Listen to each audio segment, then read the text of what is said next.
月子好寶寶節目係由月子坐得好，一世冇煩惱嘅好月子培育有限公司特約贊助。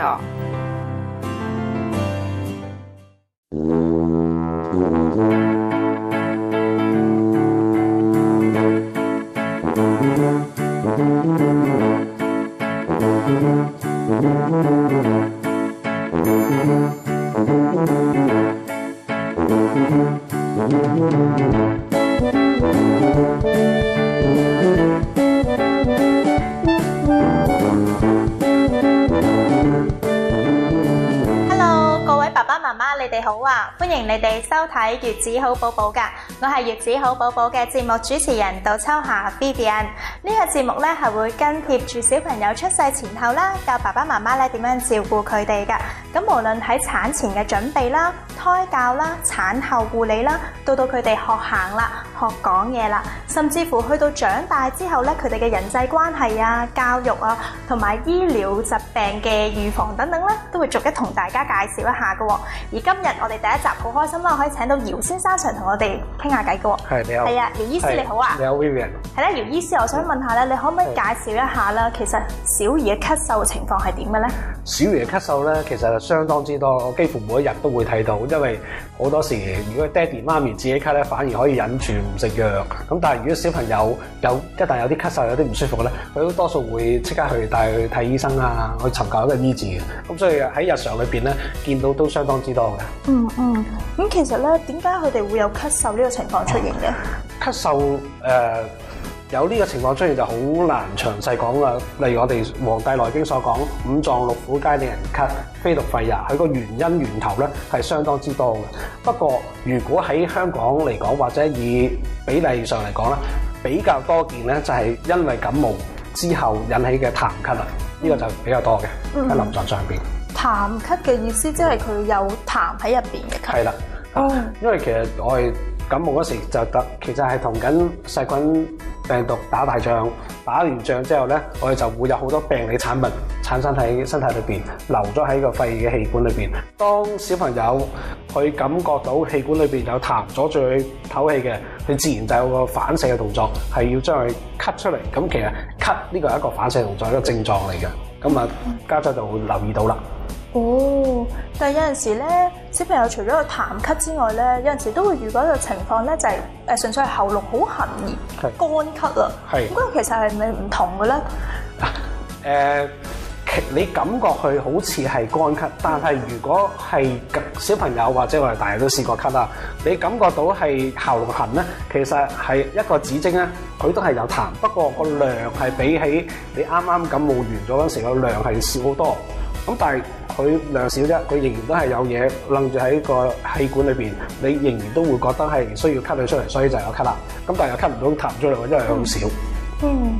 同埋咧，好多時咧，有陣時啲媽媽都會遇到嘅情況咧，就係啲小朋友咧，唔知點解咧，連續係咁咳幾個月咯。咁應該點算咧？呢個可能就係結合到佢小朋友嘅體質方面係脾虛咗。我哋經常都會聽講脾虛嘅，虛喺中醫嚟講就不足嘅意思，即係話脾嘅功能唔足夠。如果足夠的話，係會點嘅咧？我哋食嘢落肚嗰啲食物，我哋脾同埋胃咧就會將佢嘅食物變為氣血，或者係大小二便，總之冇嘢剩低，咁啊叫好嘅功能嘅一個脾臟啦。咁但係如果係虛咗的話，功能不足的話，好似工廠本來100個人開工，而家剩翻50個啫，佢就會有啲痰同埋濕生產咗出嚟，剩低喺身體，俾小朋友自己身體裏邊殘留喺度，慢慢就會變為一啲病理嘅因素咯。咁而至於點解會令到脾虛咧？喺香港嚟講，最多見嘅就係飲凍飲啦。其實我哋身體咧係冇飲凍飲嘅設計嘅。你諗下嗰杯凍飲，凍檸樂又好，凍咖啡啊，小朋友會飲凍咖啡。嗰個溫度大約2度至到4度之間，經過食道落咗個胃啦，俾你加多2度，都係6度。如果有盆水係6度 C 嘅水，你突然間要跳落去，你會點啦？都唔得啦，會即刻彈開啦。其實大人又好，小朋友好，個胃都係忍受唔到呢個溫差嘅，咁都會傷害咗我哋脾胃嘅功能。就成日聽到我哋脾虛就係呢個咁樣一回事啦。當佢虛咗之後咧，每日都生產一啲痰、一啲濕出嚟，積少成多，咁就會形成一種即係比較耐嘅一個病理情況，佢就可能會咳2-3個月都好唔到咯。但係咁點解小朋友咧飲凍嘅呢個情況就會咁明顯會有咳嗽，但係大人又唔會咧？呢個問題相當好，因為小朋友我哋《黃帝內經》所講，佢個臟腑係全而未壯，所以全就係齊全晒啦，心肝脾肺腎都有晒喺度。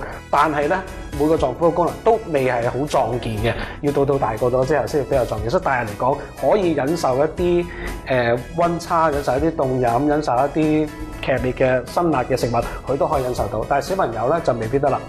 你見到小朋友譬如食辣嘢咧，就即刻伸晒脷，大多數都唔得，因為個功能未好壯健同埋成熟。原來咁嘅，因為咧我都有啲朋友嘅小朋友咧，都係佢一飲凍嘅飲品咧，跟住就會不停咁樣咳嗽嘅。係啊，所以從此佢係都唔可以飲凍飲同埋食熱氣嘢咯。係啊。哇，其實都幾大影響喎。又分兩頭講啦，現代人習慣咗飲凍飲啫。其實雪櫃發明咗100年到啫，以往嘅人都唔會喺大熱天時飲凍飲嘅，係咪？所以現代人個脾胃係特別差嘅。咁其實脾實咧又係咩嚟㗎啦？實證中醫所講實證就係多於平常多於正常嘅就叫實證啦。又係用翻頭先嘅例子嚟講啦，痰係本應冇嘅嘢嚟嘅，咁但係有就即係多於平常嘅，就係一個實證嘅表現咯。咁有實證，我哋就要用藥去將佢化走佢，去咗佢，咁先至可以醫到個病。咁我想問翻啦，咁其實頭先咁樣持續咳嗽咧，會唔會有一啲好嚴重嘅影響咧？會㗎，因為持續如果係1個月、2個月、3個月咁咧，係一個好明顯嘅信號咧，即係話佢身體一啲臟腑功能佢個平衡被打破，係失衡嘅狀態，係需要調理㗎。咁啊，當然係咪一定會好嚴重咧？又未必，但係都係要睇醫生去清楚了解呢個情況，跟住去醫治係比較好啲嘅。咁調理嘅情況，佢嗰個時間係咪都幾耐㗎會？一般有個咁嘅準則嘅，譬如一個病佢係病咗1年嘅，大約要調理翻咧，就需要6個月嘅時間用藥啦。如果係3個月，可能要需要個零月啦。不過呢個係一個好平，即係一個比例嚟嘅啫，唔係個個都係咁樣嘅。咁但係越長嘅病咧，去調理時間需要耐啲嘅時間咧係正常嘅。其實係以咩調理㗎？其實中醫好多板斧嘅，有針灸、推拿同埋用藥。咁但係小朋友多數都唔會俾你針，佢都會好驚嗰支針，咁所以多數都係用藥咯。咁其實啲藥咧會唔會因應翻小朋友？有陣時小朋友好怕苦噶嘛，其實會唔會因應翻小朋友可能會整冇咁苦噶？有㗎，因為其實藥每樣藥佢有自己嘅藥性，亦都有唔同嘅味道。咁如果小朋友其實有一系列嘅藥都係比較味道淡啲嘅，例如清熱，如果你要下用黃連咧，去飲一啖就唔飲㗎啦。咁但係你可以用白茅根啦，白茅根佢都係一個清熱嘅作用，但係佢嘅味道好透清淡。就冇乜藥味嘅，咁所以仲有一系列嘅藥咧，我哋會慣常。如果喺小朋友嚟講，就會用嗰類嘅藥咯。即係佢都係容易俾佢方便入口嘅。係啦，當佢抗拒少啲，咁啊可以飲到。因為作為父母其實都會想知道呢一個問題，因為小朋友真係好怕苦噶嘛。有陣時佢哋食藥都會耍手擰頭嘅，真係。唔會㗎，呢個正常嘅，大人都會有時。其實可唔可以詳細講下啦？頭先聽你講五臟六腑咧都會令人咳啦，可唔可以再詳細咁樣講解一下點解會咁樣咧？其實我哋身體裏邊係每日嘅運行，每日嘅動作都係靠五臟嘅均衡去行嘅。咁所以如果某一部分我係互相依賴嘅臟腑，咁例如肺係負責吸氣嘅，脾我哋中醫所講咧，脾係負責係供養啲養料俾個肺去吸氣嘅。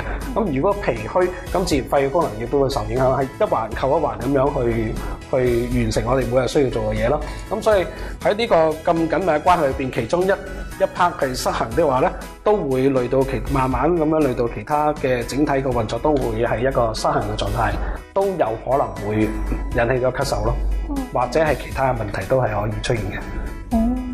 咁其實咧，小朋友咧，佢唔同原因嘅咳嗽咧，會唔會都要食唔同嘅食物嘅咧？都係會㗎。咁所以要針對翻去引起佢咳嗽嗰個原因喺邊度？咁主要啊，最多數超過90%咧，都係歸納兩樣啫。一係就係脾虛，一係就係痰多。咁兩邊都係同脾係有關嘅。我哋可以選擇一啲健脾嘅藥物，例如淮山啦，一個好好嘅藥物嚟嘅，因為係好平和，小朋友就算係食多咗咧，都唔會引起任何一啲藥性嘅副作用。咁亦都好味，甜甜地嘅。而淮山佢本身佢係可以滋補我哋嘅肺脾腎呢3個臟腑嘅。咁而肺脾腎喺中醫所講咧，亦都係負責我哋身體水液代謝嘅一個臟腑。呢3臟腑攞到均衡，個功能好啦。咁其實我哋個小朋友個痰亦都會少啲，胃口會開啲，會長肉啲。咁如果佢另外一種嘅屬於另外一種咳嗽，咁佢食嘢方面又要點注意咧？所以咁就要睇下邊樣，例如相同嘅痰嚟講，亦都有熱痰同埋寒痰啦。咁如果係有熱嘅情況，佢嘅痰吐出嚟咧係會黃色嘅，嗰條脷睇埋會紅啲，會成日要飲水嘅。咁呢個就要一啲清熱嘅藥物去幫佢啦。咁單純係淮山啊、蓮子呢啲係不足以幫到佢啦。咁要按個別情況去定啊。其實有冇話咧，佢哋唔同嘅咳嗽咧，有啲咩食物咧係一定唔可以食噶？煎炸嘢就一定唔可以食啦，無論寒熱都唔應該去食嘅，因為佢會頭先都講過，小朋友嗰個臟腑味係好健，即係強壯。咁一啲煎炸嘅食物咧，尤其是喺街買嗰啲都係用萬年油煎嘅，有好多一啲唔好嘅化合物喺度，佢都會引起到佢後補不適嘅。原來係咁嘅。話咁快咧，今 part 節目時間差唔多啦，姚醫師。咁我哋轉頭咧再繼續同大家傾過啊，轉頭見。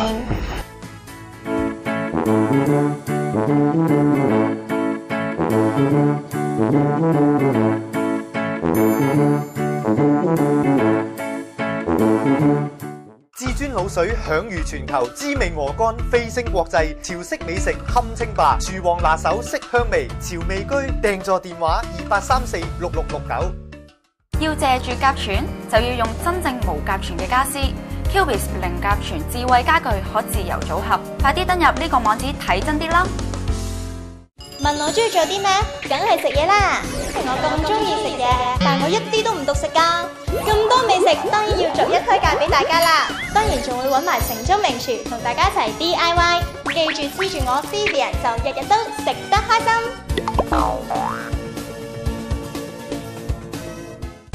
小風波大控訴，串燒內容齊齊報，人氣話題有問路。單單打打，嬉笑怒罵，嘉賓主持不分上下，惡搞城中熱話，吹水爛劇乜都得，熱爆話題亂咁啊！每一個人都係一本書，喺啲書裏面所記載嘅係一個個嘅傳奇故事。黃金屋唔單止係一個講書嘅節目，亦都係一個講人嘅節目。每一集我都會請唔同嘅嘉賓上嚟，同大家講佢哋嘅經歷，講佢哋人生感悟，逆境自強，同時亦都會分享一啲曾經影響佢哋生命態度同埋決策方向嘅好書。黃金屋唔單止講人生，而且振奮人心。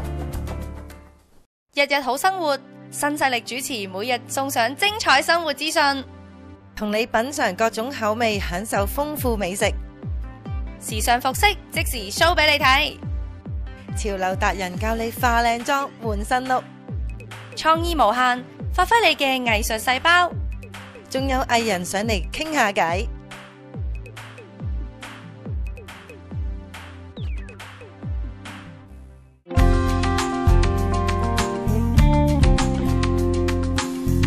飲食色香味俱全，係咪有足夠營養㗎？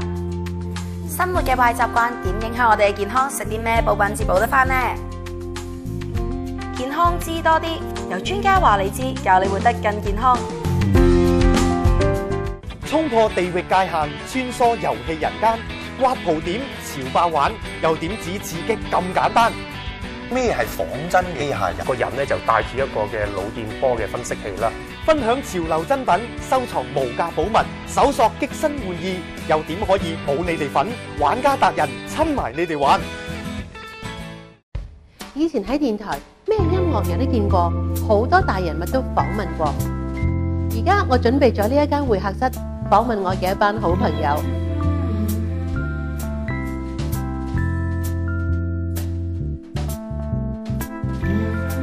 每集佢哋都會同大家講下近況，傾下心事。想知道點樣享受優質生活？安琪會客室約定你準時見啦。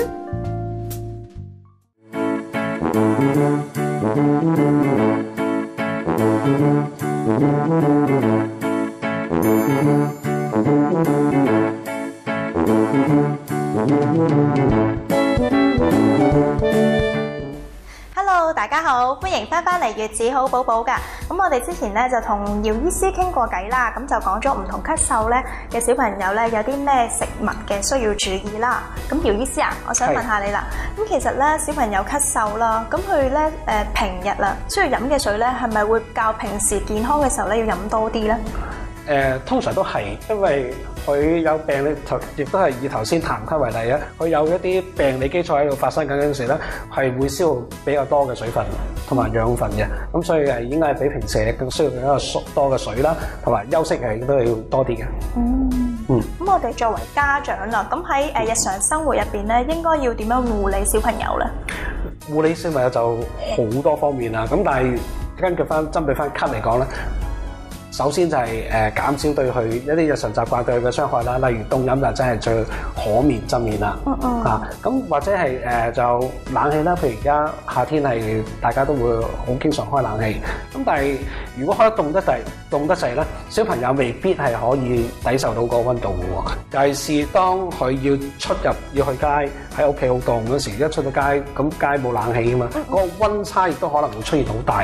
呢個溫差亦都有機會令到佢出現一種適應唔到而令到臟腑失衡而出現一啲問題嘅。咁所以咧要注意呢方面嘅問題啦。咁就夜晚瞓覺唔開冷氣未必瞓到。咁但係小朋友瞓覺嗰時係需要涼啲嘅溫度啦。咁但係當佢入睡咗之後，佢身體嗰個抵受寒冷嗰個冷氣嗰個能力咧就會下降，因為佢個陽氣都會行得少啲。咁我哋家長話就需要將個冷氣機嘅溫度咧調升翻高少少，唔好令佢冷親啦。咁其實除咗溫度之外咧，咁因為而家夏天啦，咁濕度冇咁犀利啦。咁如果喺潮濕嘅季節啦，即係濕度好犀利啦，需唔需要其實都要注意一下咧？都需要㗎，因為亦都小朋友處理濕個適應濕嘅能力咧，亦都唔係好似大人覺得咁好咁成熟嘅。咁所以如果濕度高嗰時，佢亦都可能裏邊會個皮咧個負荷會多啲，咁佢亦都可能會出現問題嘅。咁喺屋企入邊咧，嗰個通風嘅問題咧，都需唔需要注意一下咧？最好其實如果大人可以忍受到，就陪佢一齊唔好涼冷氣啦，可以開多啲窗，令空氣流通啲，呢個係對佢比較好嘅。咁但係可能唔開冷氣，咁佢會出汗啦。小朋友係會比較容易出汗嘅。咁但係只要你佢一出汗，你家長用毛巾抹翻乾淨佢，就冇咁容易受涼。其實我有一個疑問啦，我想問下咧，有冇話咧小朋友例如佢屬於佢本身屬於寒底定燥底咧嘅小朋友咧，係特別會容易咳嗽啊？會唔會有呢方面嘅嘢？好多時我哋大人都會問醫師，我對見到好多病人會問我，究竟寒底定熱底咧？咁其實咧我認為唔應該係咁樣去分嘅，因為寒同埋熱咧係此時此刻嘅情況嚟嘅啫。小朋友係的而且確會熱啲，但係佢亦都有機會會變一個寒症。咁如果話俾你聽，你嘅小朋友係熱底嘅，咁一味你就俾佢飲涼茶咧，咁由一個熱嘅一個身體體質情況，都可能變一個寒嘅體質情況喎。咁所以其實呢個寒同熱係會變化嘅。咁所以我唔贊成係話俾你聽係一個寒底熱底，或者係只可以講俾你聽喺呢一刻嚟講，你係有熱嘅症狀係比較多啲，或者寒嘅症狀多啲，係需要點樣，熱嘅需要點樣做，寒嘅需要點樣做。咁但係呢個係會變嘅，咁就唔可以即係你覺得我熱底就一路咁樣飲涼茶，咁係其實對身體係唔好嘅。咁或者講多少少，其實大人嚟講40歲過後都開始慢慢寒化，佢熱嘅時間都會少啲，而小朋友熱嘅時間就會多啲嘅。其實係咪好多父母都有咁嘅誤解咧？係咪好多父母都會經常性問呢個問題？係啊，好多父母都會問，但係我都要即係花一輪唇舌係話俾佢聽，其實就千祈唔好覺得佢係熱就就一路做一啲嘢係令持續咁樣做咯。其實要留意佢嗰個小朋友個體質變化。哦，即係原來佢會一路變啊！我真係唔知道啊，因為咧有時啲小朋友咧係真係出汗出得好勁啊，係啊，成身咧佢個體温都會比係咪都會比平時高啲㗎？係，小朋友係會高啲嘅，所以都係正常嘅。小朋友都係咁。係啊。哦。都係正常嘅，唔需要過分緊張。因為我會咁樣會覺得，咦佢係咪熱底咧？係咪要可能有啲老人家話啊，可能俾啲涼茶佢啊，清下熱氣啊，等佢冇咁燥熱啊咁樣。喂，有陣時都老人家會咁講㗎。都會嗱，呢個又分喺幾廿年前同而家係有啲分別嘅。幾廿年前香港嗰個環境衞生比較低啲，嗰個菌性嘅傳染咧係比較多啲，而細菌感染嗰個引起嘅效果咧就係發炎、喉嚨痛、黃痰呢啲等等熱象係真係比較多嘅。咁所以喺上世紀嗰陣時咧，幾廿年前咧，民間嘅智慧就係有乜事就多數係飲涼茶。咁嗰個有效率嘅比例咧，真係高過一半嘅。咁但係現代環境衞生好多啦，我哋好少話有一啲細菌性嘅感染，好少好污糟嘅地方咯。咁所以現代就唔係好適用啦，我覺得。